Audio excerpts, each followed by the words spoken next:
Hello family அனைவருக்கும் வணக்கம். நான் தான் உங்க விக்னேஷ். நீங்க பார்த்துட்டு இருக்கிறது உங்க சேனல்ல இருந்து விக்னேஷ். ஸோ சற்று முன் கொஞ்ச நேரத்துக்கு முன்னாடி வந்த ஒரு நல்ல செய்தி தான் ஆர்ஆர்பி ஜேஇ 2026 நியூ வேகன்சிஸ் இல்லையா. ஸோ நான் ஆல்ரெடி டெலகிராம் குரூப்ல அப்டேட் பண்ணிட்டேன். ஃபுல் நோட்டிஃபிகேஷன் படிக்கணும் அப்படின்னு நினைக்கிறவங்க மறக்காம ஜாயின் பண்ணி ஃபுல் நோட்டிஃபிகேஷன் டவுன்லோட் பண்ணி படிக்கணும். ஓகேவா. ஸோ இந்த வீடியோவில் நான் நோட்டிஃபிகேஷனில் நீங்கள் என்னெல்லாம் தெரிஞ்சுக்கணும் பிஃபோர் அப்ளையிங் அதை பற்றி நிறைய விஷயங்கள் அண்ட் தென் தேவையான புக் பிடிஎஃப்லாம் எங்கே இருக்குன்னு மட்டும் ஷார்ட்டாக நான் சொல்கிறேன். ஏன்னா இந்த வீடியோ கம்ப்ளீட்டாக நோட்டிஃபிகேஷனை பற்றின வீடியோவாகவே இருக்கும். அண்ட் தென் ஸ்ட்ராட்டஜியோ எப்படி ப்ரிப்பேர் பண்ணணும் அண்ட் தென் அதுக்கான ஸ்டடி பிளான் இதை நான் தனியாக வீடியோவாக தரேன். எல்லாமே ஒன்றா வீடியோ பண்ணணும்னா வீடியோ லென்த் ஆகும். ஓகேவா. ஸோ இந்த வீடியோவில் ஏஜ் டீடைல்ஸ் என்ன குவாலிஃபிகேஷன், எக்ஸாம் பேட்டர்ன் என்ன, செலெக்ஷன் ப்ராசஸ் என்ன, ப்ரீவியஸ் இயர் பேப்பர்ஸ்லாம் எங்கே இருக்கும், இது எல்லாத்தையுமே நான் உங்களுக்கு டீட்டெயிலாக சொல்கிறேன். வீடியோ மட்டும் எண்டு வரைக்கும் ஸ்கிப் பண்ணாமல் பாருங்க. அண்ட் நீங்கள் பண்ண வேண்டிய முக்கியமான விஷயம், மறக்காமல் நம்ம டெலகிராம் சேனல் ஜாயின் பண்ணிக்கோங்க. ஏன்னா இந்த எக்ஸாம் எப்போ, இதை பற்றின updates and current affairs, previous year question, study materials எல்லாமே இதுலேயும் இருக்கும். அண்ட் தென் மறக்காமல் நீங்கள் பண்ண வேண்டியது நம்மளோட ஆப்பை டவுன்லோட் பண்ணிக்கோங்க. சாதாரணமாக நினைக்காதீங்க. ஸ்டடி மெட்டீரியல்ஸில் கிட்டத்தட்ட 450க்கு மேலே ஃபைல்ஸ், பிடிஎஃப் இது எல்லாத்தையும் நான் அப்டேட் பண்ணியிருக்கேன். ஜேஇ நீங்கள் ப்ரிப்பேர் பண்ணுறீங்க அப்படின்னா இங்கே பார்த்தீங்கன்னா என்ஜினியரிங் புக்ஸ் கூட நான் அப்டேட் பண்ணியிருக்கேன். மெக்கானிக்கல், சிவில், எலக்ட்ரிக்கல் அப்படி. ஸோ இதெல்லாம் உங்களுக்கு ஆப்லேயே கிடச்சிரும். மறந்துடாதீங்க. டவுன்லோட் பண்ணிவிட்டு ஆப் லாகின் பண்ணிவிட்டு ஸ்டடி மெட்டீரியல்ஸ்னு ஆப்ஷன் இருக்கும், அதுக்குள்ளே போயிருங்க. சரியா. ஸோ எந்த பிடிஎஃப் உங்களுக்கு வேணுமோ அந்த ஃபோல்டருக்குள்ளே போய் அதை ஓப்பன் பண்ணிவிட்டு அந்த பிடிஎஃப் கிட்டேயே இங்கே எக்ஸ்போர்ட்னு ஆப்ஷன் காட்டும். அதாவது 3 லைன் வரும். அந்த 3 லைனை டச் பண்ணிங்க அப்படின்னா எக்ஸ்போர்ட்னு ஆப்ஷன் காட்டும். ஸோ அதை ஜஸ்ட் கிளிக் பண்ணிங்கன்னா போதும், டேரெக்டாக உங்கள் ஃபைல் மேனேஜர்லேயே ஸ்டோர் ஆகிக்கும். நீங்கள் பிரிண்ட் அவுட் எடுத்துக்கலாம். ஓகேவா. நான் ஆல்ரெடி CBT2 ஸ்ட்ராட்டஜி வீடியோவும் பண்ணியிருக்கேன், அதையும் நான் டெலகிராமில் ஷேர் பண்ணுறேன். தென் இந்த நோட்டிஃபிகேஷனில் நீங்கள் தெரிஞ்சிக்க வேண்டிய சில முக்கியமான பாயிண்ட்ஸ், இம்பார்ட்டன்ட் டேட்ஸ், போஸ்ட் பற்றின டீடைல்ஸ், மெடிக்கல் ஃபிட்னஸ் என்ன, ஏஜ் லிமிட் என்ன, recruitment process, stages of exam, educational qualification. சி வந்திருக்கிற நோட்டிஃபிகேஷன் ஜூனியர் என்ஜினியர். ஓகேவா. ஸோ நீங்கள் தெரிஞ்சிக்க வேண்டிய ஃபர்ஸ்ட் பாயிண்ட், கம்பல்சரி என்ஜினியரிங் ரிலேட்டடாக உங்ககிட்ட குவாலிஃபிகேஷன் இருக்கணும். ஸோ நீங்கள் BE, BTech, ME, MTech no issues. And then diploma in engineering பண்ணியிருக்கலாம், எலிஜிபிள். அண்ட் தென் ஸ்டார்டிங்லேயே சொல்கிறேன், லேட்ரல் என்ட்ரியாக இருப்பீங்க. கரெக்டாக, லேட்ரல் என்ட்ரி. ஸோ அவங்களும் எலிஜிபிள் தான், நோ இஷ்யூஸ். ஓகேவா. பட் டெக்னிக்கல் குவாலிஃபிகேஷன் உங்ககிட்ட இருக்கணும். அண்ட் தென் ஜேஇ உங்களோட பெரிய பெரிய ட்ரீம். ஸோ நான் மைண்டில் செட் பண்ணிட்டேன் பிரதர், ஜூனியர் இன்ஜினியர் நான் ஆகணும் அப்படின்னு நினைக்கிறேன். ரொம்ப ரொம்ப ரொம்ப சீரியஸ் ஆஸ்பிரன்ஸ் இருப்பீங்க இல்லையா, இந்த வீடியோவே பார்த்துட்டு இருப்பீங்க. அவங்களுக்கு நான் சொல்ல போகிற முக்கியமான விஷயம், ஸ்டேஜில் 2 ஸ்டேஜ் இருக்கு. CBT1 அதாவது ஸ்டேஜ் 1, CBT2 அதாவது ஸ்டேஜ் 2. ஓகேவா. ஸோ நம்ம student CBT1 every year clear பண்ணிட்டு தான் இருக்காங்க.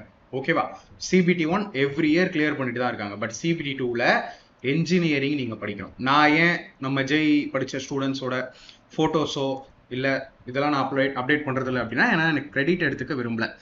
ஏன்னா ஸ்டேஜ் 2க்கு என்கிட்ட கிளாஸஸ் கிடையாது. அதாவது என்ஜினியரிங்க்கு என்கிட்ட கிளாஸஸ் கிடையாது. பட் நம்ம ஸ்டூடெண்ட் செலெக்ஷன்ஸ்லாம் வாங்கியிருக்காங்க ஜேஇ. ஸோ ஜேஇ தான் உங்கள் எய்ம் மைண்ட் ஃபிக்ஸ் பண்ணிட்டீங்க அப்படின்னா, நான் இப்போவே உங்களுக்கு ஒன்று சொல்லுவேன், ஸ்டேஜ் 1 நீங்கள் கண்டிப்பாக பாஸ் பண்ணிடுவீங்க, என்னோட கிளாஸஸ் போதும். பட் ஸ்டேஜ் 2க்கு நீங்கள் இன்ஜினியரிங் சப்ஜெக்ட்ஸ் ரொம்பவே டீப்பாக போகணும். ஏன்னா ஸ்டேஜ் 2ல 100 questions, each question carries 1 mark. So 100 questions 100 மார்க்ஸ்க்கு இந்த என்ஜினியரிங் சப்ஜெக்ட்ஸ்ல இருந்து தான் கேட்பாங்க. நல்லாவே கேட்பாங்க, டீப்பாகவே கேட்பாங்க. ஓகேவா. ஸோ இப்போவே நீங்கள் இன்ஜினியரிங் சப்ஜெக்ட்ஸ் கொஞ்சம் கொஞ்சமாக ஸ்டார்ட் பண்ணுங்க. இப்போ தான் நோட்டிஃபிகேஷன் வந்திருக்கு. நமக்கு ஸ்டேஜ் 1க்கே எப்படி பார்த்தாலும் 4 to 5 months டைம் இருக்கும் மினிமம். நான் சொல்கிறதே மினிமம் தான். ஓகேவா.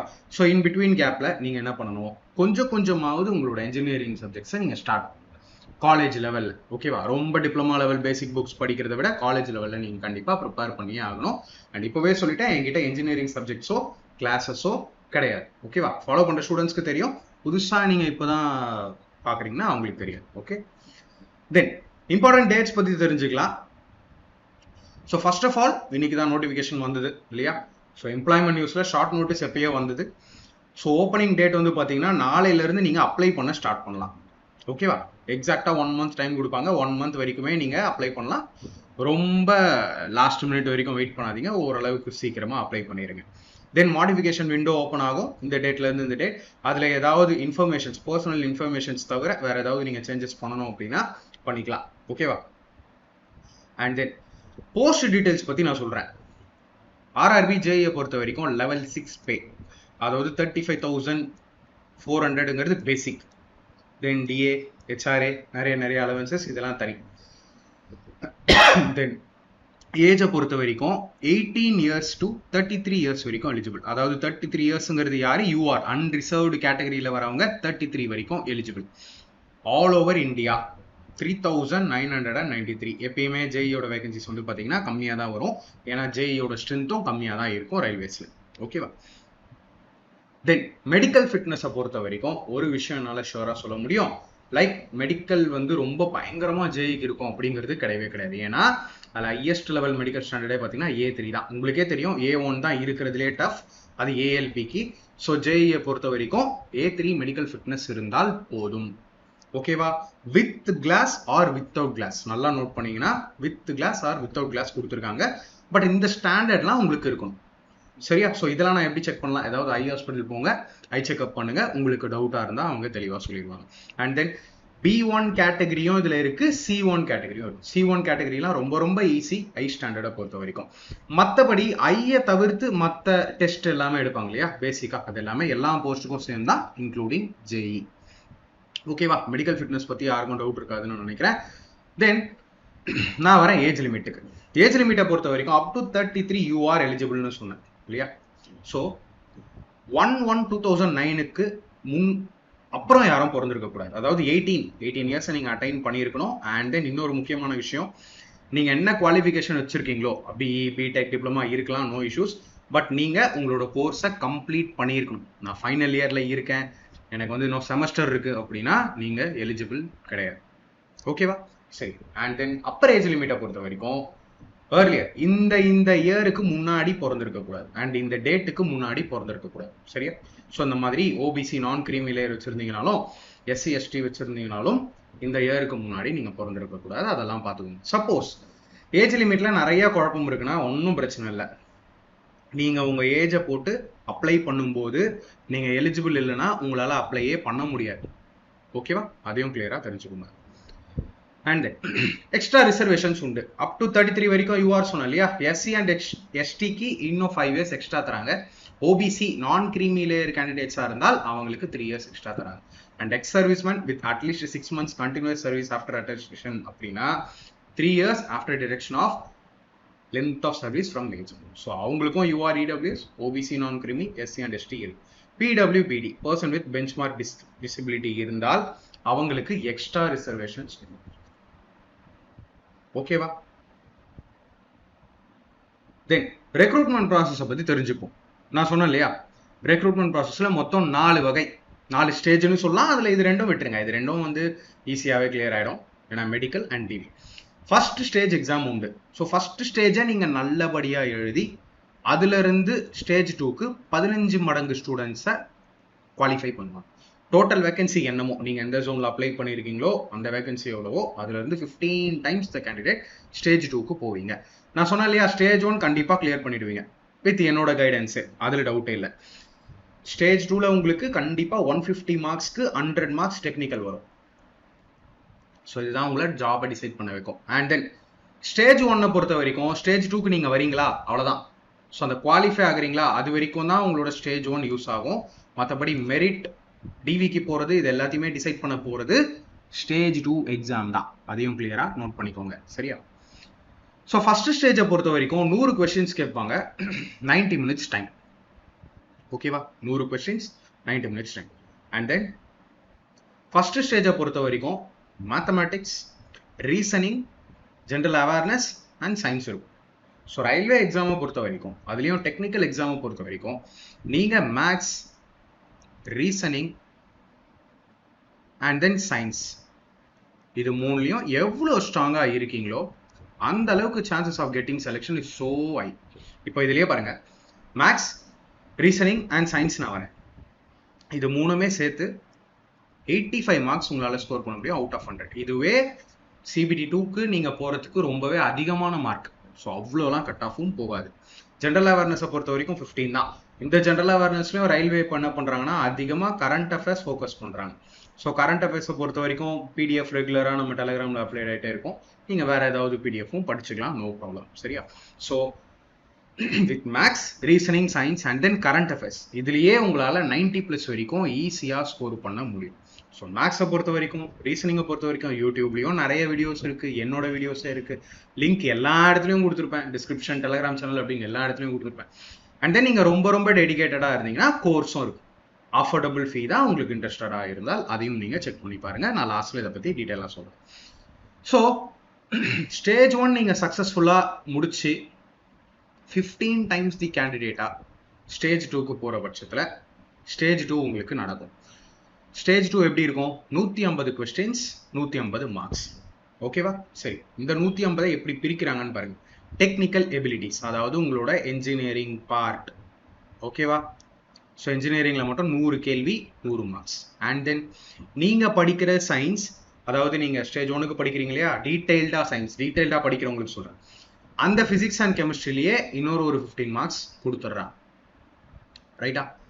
இது இல்லாமல் கம்ப்யூட்டருக்கு தனியாக 10 marks, basics of environment and pollution கண்ட்ரோலுக்கு 10 மார்க்ஸ், அண்ட் தென் ஜென்ரல் அவேர்னஸ்க்கு 15 மார்க்ஸ். நீங்கள் நினைக்கலாம் இதெல்லாம் சேர்த்தே 50 வருதே. ஓகே, பட் அந்த 50 மட்டும் பத்தாது. ஸோ நீங்கள் இந்த 50க்கும் நல்லா ப்ரிப்பேர் பண்ணிவிட்டு டெக்னிக்கல் ஓரளவுக்கு ப்ரிப்பேர் பண்ணால்தான் 120, 130 உங்களால் க்ராஸ் பண்ண முடியும் அவுட் ஆஃப் 150. ஓகேவா? அண்ட் தென் நோட் பண்ண வேண்டிய முக்கியமான விஷயம், இன்ஜினியரிங் சப்ஜெக்ட்ஸ் அப்படிங்கிறதுனால இன்ஜினியரிங் ஸ்டூடெண்ட்ஸ்க்கு நல்லாவே தெரியும் வர்ச்சுவல் கால்குலேட்டர் அளவு. ஓகே, உங்களோட எக்ஸாம் ஸ்டேஜ் 2. எஜுகேஷனல் குவாலிஃபிகேஷனுக்கு நான் வரேன். சி, குழப்பிக்காதீங்க. இன்ஜினியரிங்கில் மெக்கானிக்கல், எலக்ட்ரிக்கல், எலக்ட்ரானிக்ஸ், சிவில் இந்த எல்லா டிபார்ட்மெண்ட்ஸுமே எலிஜிபிள் தான். அண்ட் தென் மெக்கானிக்கல்னா இந்த குரூப்ஸ் எல்லாம், அதாவது இந்த டிபார்ட்மெண்ட்ஸ் எல்லாமே அதில் வருவாங்கன்னு அவங்களே நோட்டிஃபிகேஷனில் கிளியராக கொடுத்துருவாங்க. ஸோ நீங்கள் மெக்கானிக்கல் இல்லை production, automobile, manufacturing, mechatronics, industrial engineering, machining engineering, tools and machining, tools and die making, இந்த எந்த டிபார்ட்மெண்ட்டில் நீங்கள் இன்ஜினியரிங் முடிச்சிருந்தாலும் உங்களுக்கு மெக்கானிக்கல் அண்ட் அலைடு இன்ஜினியரிங் தான். அந்த சப்ஜெக்ட்ஸ் தான் நீங்கள் சிபிடி 2க்கும் ப்ரிப்பேர் பண்ணணும். எலக்ட்ரிக்கல் இன்ஜினியரிங்கை பொறுத்த வரைக்கும் எலக்ட்ரிக்கலில் வந்துடும். And then electronics and allied இன்ஜினியரிங்கில் electronics engineering, instrumentation and control, communication engineering, computer science and engineering, computer engineering, computer science, IT, இது எந்த ஸ்ட்ரீமாக இருந்தாலும் எலக்ட்ரானிக்ஸ்குள்ளே தான் நீங்கள் வருவீங்க. And then civil engineering and then and அந்த ரிலேட்டட் ஸ்ட்ரீம்ஸ் இது எல்லாமே சிவில் அண்ட் அலைடு இன்ஜினியரிங்குள்ளே வருவீங்க. ஸோ நான் உங்களுக்கு சொல்ல வேண்டிய ஒரு முக்கியமான விஷயம் இருக்குது. இதை என்னை பார்க்க வருவாங்க இல்லையா, என்னை பார்க்க வர செலக்டட் ஸ்டூடெண்ட்ஸ், இவங்க உங்ககிட்டயே சொல்கிற ஒரு விஷயம், அதை தான் நான் உங்ககிட்ட சொல்ல போகிறேன். அது என்ன அப்படின்னா, அதர் ஜோன்ஸும் நம்ம ஸ்டூடெண்ட்ஸை அப்ளை பண்ண சொல்லுங்க அப்படின்னு நிறைய பேர் சொல்கிறாங்க. அண்ட் இப்போ கூட டெக்னீஷியன் டிவி ஒரு ஸ்டூடெண்ட் கம்ப்ளீட் பண்ணார். அவர் சண்டிகர் ஜோனில் அப்ளை பண்ணி சண்டிகர் ஜோனில் செலக்ட் ஆகி இப்போ அங்கே தான் ஜாயின் பண்ணுறாரு. ஸோ அவருமே என்கிட்ட என்ன சொன்னார் அப்படின்னா, நம்ம ஸ்டூடெண்ட்ஸையும் அதர் ஜோன்ஸ்லாம் அப்ளை பண்ண சொல்லுங்கள் வேகன்சி பார்த்து. ஸோ சம்டைம்ஸ்லாம் கட் ஆஃப்லாம் நல்லா கம்மியாக போகுது, அப்போ அவங்களால செலெக்ஷன் வாங்க முடியும்னு சொல்கிறாங்க. ஸோ இது கம்ப்ளீட்லி ஜஸ்ட் என்னோட ஒரு சஜஷன், நம்ம ஸ்டூடெண்ட்ஸ் சொல்கிறாங்கன்னு உங்ககிட்ட சொன்னேன். தென் ஜோன் டிசைட் பண்ண வேண்டியது கம்ப்ளீட்லி உங்கள் விஷ் தான். ஓகேவா? நோட்டிஃபிகேஷனில் ஒரு முறை கிளியராக பார்த்துக்கோங்க. ஏன்னா கிட்டத்தட்ட திங்க் ஒரு 37 கேட்டகரியில் ஜேஇ டிஃப்ரெண்ட் டிபார்ட்மெண்ட்ஸ் இருக்குது. என்ன தான் அப்படி இருந்தாலும் நீங்கள் என்ன ஜோன் செலக்ட் பண்ணுறீங்களோ அங்கே என்னென்ன கேட்டகரி இருக்குது, நீங்கள் மெக்கா இல்லை எலக்ட்ரிக்கலா எலக்ட்ரானிக்ஸா, அதில் என்ன வேகன்சி இருக்குங்கிறத நீங்கள் நல்லா அனலைஸ் பண்ணுங்க. ஓகேவா? ஸோ நான் இப்போ சென்னை ஜோனே வரேனே. இப்போ சென்னை ஜோன் வந்தோம் அப்படின்னா டோட்டலி 362 வேகன்சிஸ். கரெக்டாக தானே பார்க்குறேன்? எஸ், சென்னை ஜோனில் பார்த்தீங்கன்னா 362 வேகன்சிஸ் தான். ஸோ இதுலேயும் நிறைய பிரியும், மெக்கானிக்கல் எது, எலக்ட்ரிக்கல் எது அப்படின்னு நிறைய. இங்கே பாருங்கள், இப்போ மெக்கானிக்கல்னா இது எல்லாத்தையுமே கவுண்ட் பண்ணி பாருங்கள், இங்கே டோட்டல் வேகன்சிஸ் எவ்வளோ வருதுன்னு பாருங்கள். சப்போஸ் வேற ஒரு ஜோனில் மெக்கானிக்கல் வேகன்சிஸ் நல்லா இருந்தா அண்ட் அந்த ஜோனில் நீங்கள் போஸ்டிங் வாங்கினாலும் உங்களுக்கு ஓகே, நீங்கள் ஃப்யூச்சரில் ட்ரான்ஸ்ஃபரில் வரலாம் அப்படின்னு திங்க் பண்ணால் மட்டுமே நீங்கள் அந்த ஜோன் அப்ளை பண்ணுங்கள். யாரையும் நான் ஃபோர்ஸ் பண்ணல, இங்கே தான் நீங்கள் அப்ளை பண்ணுங்கன்னு சொல்லலை. பட் உங்களுக்கு ஜாப் வேணும் சீரியஸாக இருந்தீங்க அப்படின்னா நல்ல ஜோன் அனலைஸ் பண்ணுங்க, டிபார்ட்மெண்ட் அனலைஸ் பண்ணுங்க, வேகன்சிஸ் அனலைஸ் பண்ணி நீங்கள் அப்ளை பண்ணுங்க எந்த ஒரு டிபார்ட்மெண்ட்டாக இருந்தாலும். ஓகேவா? அண்ட் தென் நீங்கள் ட்ரிவாண்ட்ரம் பார்க்கலாம், பெங்களூர் ஜோன் பார்க்கலாம், இந்த மாதிரி நிறைய ஜோன்ஸ் அவைலபிளாக இருக்குது. பார்த்து ஒரு குட் டெசிஷன் எடு. அண்ட் தென் நான் ஸ்டார்டிங்லேயே சொன்ன மாதிரி என்கிட்ட சிபிடி 2க்கு டெக்னிக்கல் கிளாஸஸ் இன்ஜினியரிங் கிளாஸஸ் இல்லை, பட் சிபிடி 1க்கு நம்மளோட கோர்ஸே எனஃப். அதை மட்டுமே கம்ப்ளீட் பண்ணிட்டு நீங்கள் எக்ஸாம் கொடுங்க, ஸ்டேஜ் 2க்கு கண்டிப்பாக போவீங்க. ஸோ கோர்ஸை பொறுத்த வரைக்கும் டெமோ பார்க்கணும் இன்ட்ரெஸ்டட் அப்படின்னா எப்படி பர்ச்சேஸ் பண்ணணும்னு சொல்லிடுறேன். ஆப்பில் பெய்டு கோர்ஸ் ஆப்ஷன் வரும், அதில் ஃபர்ஸ்ட் கோர்ஸ் போங்க. நான் வந்து எல்லா எக்ஸாமோட கொஷின்ஸும் இந்த ஒரு கோர்ஸ்லேயே பண்ணியிருக்கேன். ஸோ ஒவ்வொரு எக்ஸாமுக்கு ஒவ்வொரு கோர்ஸ் நீங்கள் வாங்கணுமான்னு கேட்டிங்கன்னா அப்படியெல்லாம் கிடையவே கிடையாது. ஒன்ஸ் நீங்கள் இந்த கோர்ஸ் வாங்கிட்டீங்கன்னா எந்த எக்ஸாமையும் நீங்கள் டார்கெட் பண்ணலாம். அதாவது ரயில்வேல எந்த எக்ஸாமையும் நீங்கள் டார்கெட் பண்ணலாம். ஸ்டேஜ் 2 டெக்னிக்கல் கிளாஸஸ் மட்டும் இதில் அவைலபிளாக இருக்காது. ஓகேவா? ஸோ இந்த பெய்டு கோர்ஸ்குள்ளே வந்தீங்கன்னா அந்த ஃபர்ஸ்ட் கோர்ஸ்குள்ளே போங்க. கோர்ஸ்குள்ளே போனீங்கன்னா அங்கே ஒரு டெமோ காட்டும். ஸோ அந்த டெமோ பாருங்கள். என்னோட கிளாஸஸ் பிடிச்சிருந்தது அப்படின்னா நீங்கள் யூஸ் டார்கெட் கூப்பன் கோடை யூஸ் பண்ணி பே ஆன்லைனில் பேமெண்ட் பண்ணிட்டீங்க அப்படின்னா கிட்டத்தட்ட கோர்ஸ் ஆக்டிவேட் ஆகி மை கோர்ஸ் ஆப்ஷனுக்குள்ளே நீங்கள் பே பண்ணி வாங்கின கோர்ஸ் ஆக்டிவேட் ஆகி இருக்கும். அதுக்குள்ளேயே நீங்கள் எல்லா கிளாஸஸும் பார்க்கலாம். ஹவு டு யூஸ் தி கோர்ஸ்னே ஒரு 1 hour வீடியோ பண்ணியிருப்பேன். அதுதான் ஸ்டார்டிங் வீடியோவாகவும் கொடுத்துருப்பேன். ஸோ அந்த வீடியோவை பார்த்து நான் என்னென்ன கோர்ஸில் பண்ணியிருக்கேன்னு பார்த்து அதை நீங்கள் எப்படி ஃபாலோ பண்ணலாமோ வீடியோவில் சொன்ன மாதிரி ஃபாலோ பண்ணுங்க. ஓகேவா? ஸோ என்னோட அந்த கோர்ஸில் மேக்ஸ், ரீசனிங் அண்ட் சயின்ஸ் கம்ப்ளீட்டாக இருக்கும். கரண்ட் அஃபேர்ஸை பொறுத்த வரைக்கும் நான் பிடிஎஃப் தான் கொடுத்துட்ருக்கேன். அது டெலகிராம்லேயே உங்களுக்கு வந்துடும். ஓகேவா? ரொம்பவே டீட்டெயில்டாக கிட்டத்தட்ட 600 வீடியோஸ்க்கு மேலே இருக்கும். ஓகேவா? நான் என்ன பண்ணியிருக்கேன்னா 2016 கிட்டத்தட்ட 2026 கொஸ்டின்ஸ் வரைக்குமே அதுலேயே இருக்கு. அதனால தான் 600 வீடியோஸ். எல்லாமே 0 லெவலில் தான் ஸ்டார்ட் ஆகும். ஐடியாவே இல்லாமல் தான் ஸ்டூடெண்ட்ஸ் உள்ளே வருவாங்க. ஸோ நீங்கள் நினைக்காதீங்க எல்லாமே தெரிஞ்ச ஸ்டூடெண்ட்ஸ்க்கு தான் கோர்ஸ் அப்படின்னு. 0ல் தான் கோர்ஸ் ஸ்டார்ட் ஆகும். தமிழ் அண்ட் இங்கிலீஷில் இருக்கும். நான் தமிழில் தான் பேசியிருப்பேன். கொஸ்டின்ஸை தமிழ்லையும் டிரான்ஸ்லேட் பண்ணிடுவேன். ஓகே? ஸோ நார்மல் மெத்தட் இருக்காது. மோஸ்ட்லி எல்லாமே நான் ஷார்ட்டாக மைண்டில் எப்படி சால்வ் பண்ணலாம் அப்படின்னு லாஜிக்கலாக தான் உங்களுக்கு கொண்டு போயிடுவேன். நீங்களே நிறைய என்னோட கிளாஸஸ் பார்த்துருக்கலாம் இல்லையா? அண்ட் தென் டிஃபிகல்ட்டி லெவல் நல்லா இருக்கணும் அப்படிங்கிறதுக்காக வெறும் ரயில்வே மட்டும் இல்லாமல் எஸ்எஸ்சி கொஸ்டின்ஸுமே நான் சால்வ் பண்ணியிருக்கேன். ஓகே? கிட்டத்தட்ட 8 to 10 years ஆஃப் பேப்பர் அதுல இருந்து கேட்கப்பட்ட கொஸ்டின்ஸை நீங்கள் அதுலேயே பார்க்கலாம். சயின்ஸை பொறுத்த வரைக்கும் ரொம்பவே எக்ஸ்ட்ராடினரியாக இருக்கும் என்னோட சயின்ஸ் வீடியோஸ். பிகாஸ் 25க்கு 25 ஸ்கோர் பண்ண ஸ்டூடெண்ட்ஸ்லாம் நிறைய பேர் இருக்காங்க எக்ஸாம்ஸில். ஓகேவா? ஏன்னா சயின்ஸ்க்கு மட்டுமே நான் 220 வீடியோஸ்க்கு மேலே பண்ணியிருக்கேன். ஸோ ரொம்ப சீரியஸான ஸ்டூடெண்ட்ஸ் ஜெய் கண்டிப்பாக கிளியர் பண்ணணும் அப்படின்னா இப்போ சிபிடி 1 என்னோட கோர்ஸ் உங்களுக்கு ரொம்ப யூஸ்ஃபுல்லாக இருக்கும். So interested students check out பண்ணி பாருங்க. And then regarding detailed strategy and study plan நான் இன்னொரு வீடியோ தரேன். அண்ட் ஸ்டேஜ் 2 பொறுத்த வரைக்கும் நான் ஆல்ரெடி ஒரு வீடியோ மேக் பண்ணியிருக்கேன். அதையும் செக் அவுட் பண்ணி பாருங்க. வேற ஏதாவது டவுட் இருந்தால் கீழே கமெண்ட்ல சொல்லுங்க. அடுத்த வீடியோவில் பார்க்கலாம். Thank you friends.